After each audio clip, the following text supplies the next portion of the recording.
Bill Shapard here again with you, SoonerPoll.com, standing here in the state capitol rotunda with Representative David Dank of Oklahoma City. David, thanks for joining us. Thank you for having me. Good.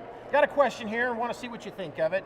We polled statewide likely voters and asked them, which would you rather see in Oklahoma, a smaller government with fewer services or a larger government with many services? We found that the voting public in the state, 71% want a smaller government with fewer services. What do you think about that? That pretty well reflects the same number of legislators who are Republican out here as opposed to Democrats, which is 70 to 31.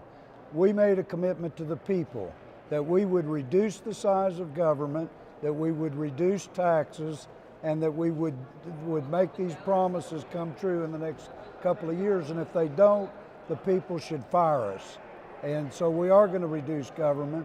We are going to give them some of their money back that we're giving away and give away tax credits and that. And we are going to do some work this year on lower caps on property taxes, and we're going to work on all those things. We're going to work on which makes government smaller. That's exactly right. That's and right. that's our whole program. That's what we are about.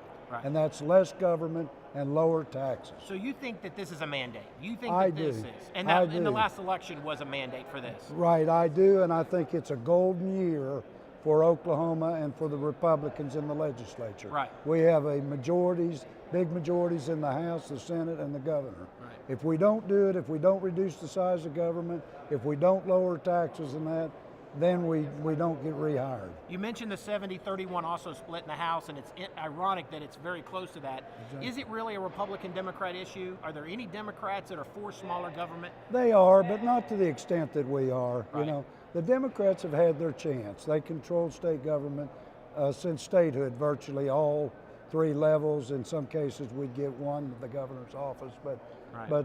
it's our turn to try to accomplish these things, and we have a total commitment from the Speaker of the House. I chair the Revenue and Tax Committee this year. We're going in there not with a knife, but with a machete to start cutting back on some of the waste and the abuse. What do you think will be the true measure of that government got smaller under the Republican watch?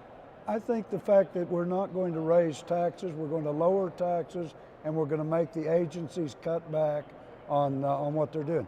Government is supposed to provide for those who can't provide for themselves and nobody else. And we need to take care of the developmentally disabled. We need to take care of the foster children and the abused children and that. But we need to get rid of some of these programs that are just giveaway programs that have been designed and were passed to get people reelected. Those are the ones we're going to get rid of, and we're going to consolidate agencies where there are duplications in that. And there's lots of that. Oh, there is lots of that. We have over 500 agencies, boards, and commissions in Oklahoma, and they're just draining the Oklahoma. And we have to remember at all times, Bill, that it's the taxpayers' money. Right. A lot of the legislators get it in their mind that once the taxes are collected that they belong to us. They don't. They belong to the taxpayer. Right. David, thanks for joining us. Thank you for having me. Find us on SoonerPoll.com, all of our full results.